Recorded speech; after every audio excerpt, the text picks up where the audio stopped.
Hi everybody and welcome back to my modeling channel. So today is going to be another episode of rescuing a kit.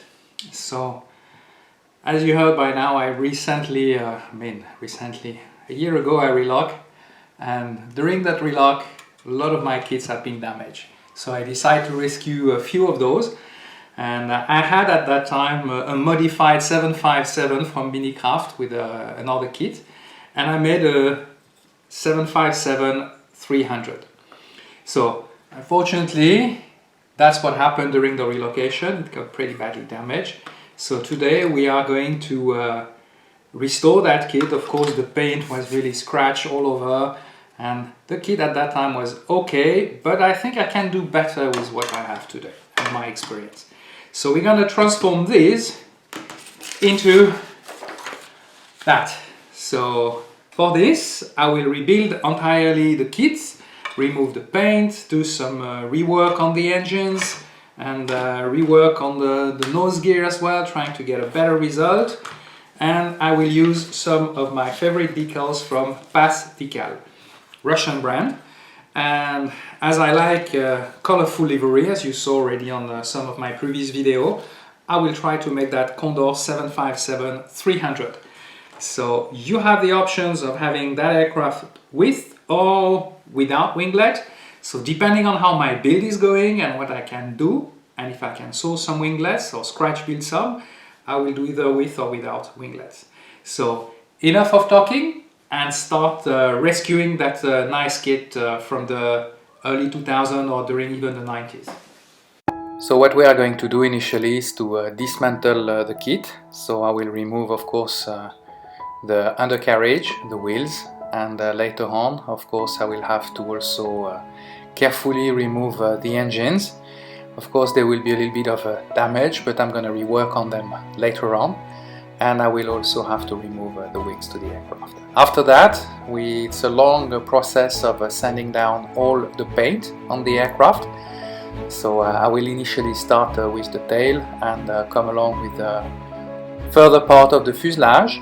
And after removing that, of course, I will slowly do the wings and the engines time after time. So after that, while we finish basically sanding down all the paint on those fuselage, after that we will be able to re-glue the fuselage together. So for this, I will use some super glue, and I will of course have to let it dry for a little while. And after it's dry, I will have to use some putty to smooth all the edges, and of course there has been some irregularity as well on the pattern, so I will have to smooth this down on another layer. So after that, we're going to work on the winglets of that model. So for this, I use some of remain winglets from a Zvezda kit that I acquired earlier, and glue them, of course, to the edge of the wings. And after that, I have to add some putty to smooth the edge and fill up all the gaps, and of course let it dry and then sand it down. So while the putty is sanding down, is drying out, I will sand down that fuselage, and of course there will be some more gaps that I will have to take care of. So after that, of course, the putty was dried and it was time to use a file, and I have to use a different type of file to get the proper result, and to have a very good edge and a very smooth transition between the wing and the winglet itself.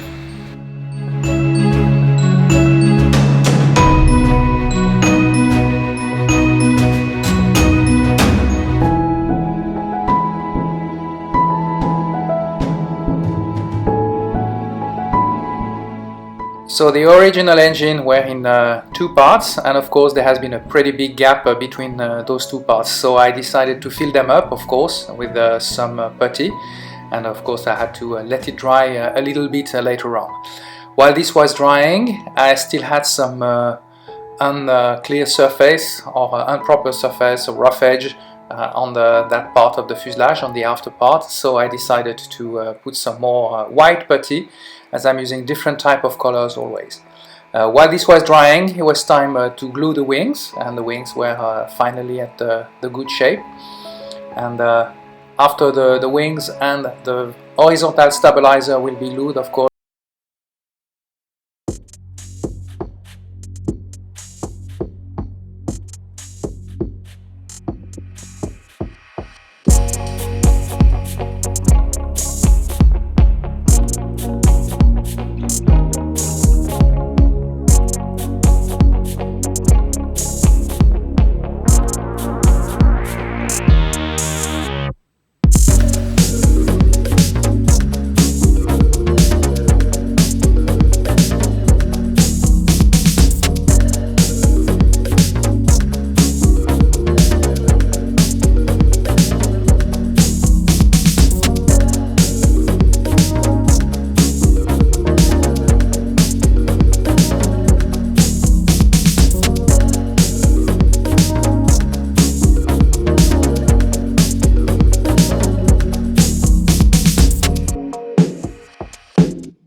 For the paint booth, so initially I use a dark grey color to paint basically the fan, and then I had to put a white coat of paint basically on all the fuselage, the wings and the stabilizer. The plane was a complete white, so this was it took a little bit of time and some challenges to paint this up, but eventually at the end we get a pretty nice result.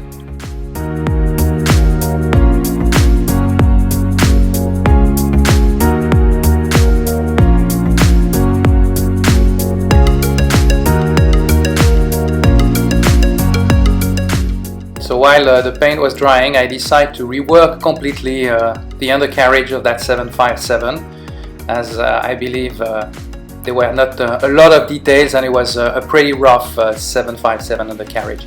So what I did is I separated the scissors and I tried to get something a better result, redid the scissors using some plastic card, and after that I used some lead wire to replicate the hydraulic light.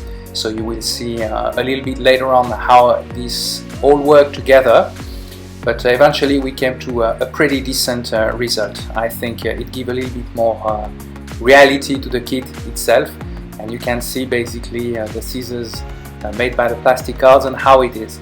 Then I also had to rework all the nose landing gear. Of course I reworked the scissors and of course the actuators on the steering itself and the landing lights. So for this I had to recarve everything coming from some parts of the kit itself using that plastic, and also using some plastic cards for the scissors. And I rework all the landing lights and the taxi lights. So basically there are three, and you can see on that mount I used some hand driller to replicate basically the cavity of those landing lights. and after that I rework all the hydraulic lines and the steering and so on. And there is also on the front part of the buggy, basically of the wheels, there is also another taxi light that you can use, and I will use of course some remain of that plastic to replicate that part.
So after finishing the undercarriage, it's now time to paint the leading edge. So for this I use some basically clear tape from Tamiya, and also some flexible tape was allowing me to go around the edges and irregular surfaces. So for that I use a paintbrush and some enamel color, and it went pretty easily, I have to say. And shortly after that, and the paint will have dried, it will be time to start the decaling process of our model.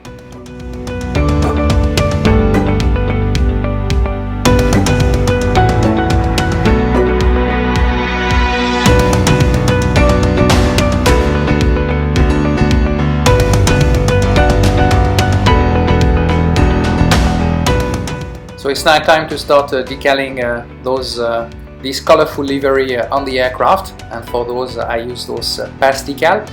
I have to say that the decals were very thin, very easy to handle and to apply. I had no problem with air bubbles sticking in between the decal and the kit itself, so it went very smoothly, and I'm very happy of the final result I managed to get on that kit.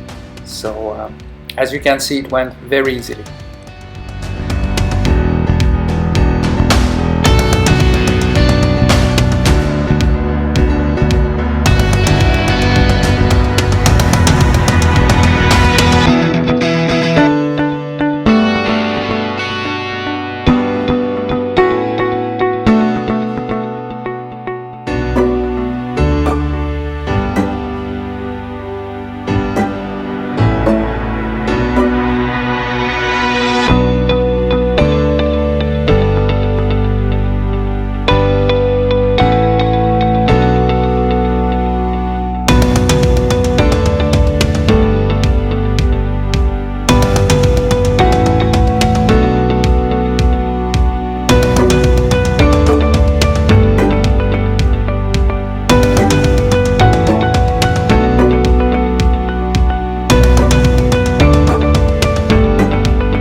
And here is the final result of that 757-300 from Condor, with the title Wir lieben fliegen, which means we love to fly.